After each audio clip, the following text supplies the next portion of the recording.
বাংলাদেশকে অশান্ত রাখতে চাইলে কারও শান্তি থাকবে না বলে মন্তব্য করেছেন পররাষ্ট্র উপদেষ্টা তৌহিদ হোসেন।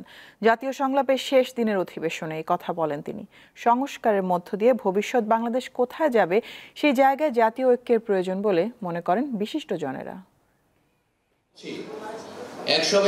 জাতীয় ঐক্য, নির্বাচন ও সংস্কার ইস্যুতে দুদিন ব্যাপী জাতীয় সংলাপের শেষ দিনের অধিবেশনে চতুর্থ ও পঞ্চম সেশনে বক্তারা কথা বলেন দেশের নির্বাচন, সংস্কার, স্বার্থ ও নিরাপত্তা নিয়ে। আর পাশাপাশি তাদের মতে দেশের বর্তমান সংবিধান অগণতান্ত্রিক, তাই সংবিধানের দোহাই দিয়ে সংস্কার কাজ সম্ভব নয় উল্লেখ করে দ্বিকক্ষ বিশিষ্ট সংসদের গুরুত্ব তুলে ধরেন আলোচকেরা। দ্বিকক্ষ অবশ্যই এটা হতেই হবে বাংলাদেশে। দ্বিকক্ষ যদি হয় তাহলে আমি মনে করি সেই জায়গাতে বিভিন্ন রকমের মানুষ আসবে এবং তারা আমার মনে হয় যে একটা গাইডলাইন তৈরি করতে পারে ডিউরিং ইলেকশন। সেখানে হয়তো তত্ত্বাবধায়ক সরকার আলাদা করে প্রয়োজন হবে না।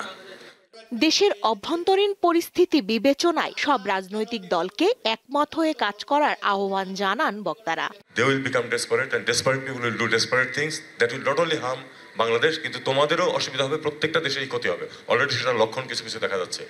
ভারত এবং চীনের মধ্যে এক ধরনের সংঘাত আছে, যুক্তরাষ্ট্র এবং ভারতের মধ্যে এক ধরনের সখ্য আছে। আবার আমাদের কিন্তু এই তিনটি দেশের সাথে সম্পর্ক ভালো রাখাটা গুরুত্বপূর্ণ। কারণ আমাদের স্বার্থ আছে তিন জায়গায়। Myanmar situation, Arakan army, Myanmar government, ওদিকে ভারত, চিটাগং হিল ট্র্যাক্টস নিয়ে it's a very complex situation. আমাদেরকে মিয়ানমার ওই অঞ্চলের চট্টগ্রাম হিল ট্র্যাক্টস দিয়ে ওই অঞ্চলকে নিয়ে আমাদেরকে নতুন করে ভাবতে হবে। রোহিঙ্গা ইস্যু বৈঠকের আলোচ্য বিষয় না হলেও এই সমস্যা সমাধানের ওপর জোর দেওয়া হয় আলোচনায়। আগামী 2 মাস 6 মাসের মধ্যে আমি কাউকে ফেরত পাঠাতে পারবো, কিন্তু স্বস্তিকা সিংহ, দীপ্ত সংবাদ, ঢাকা। করতে হবে, না হলে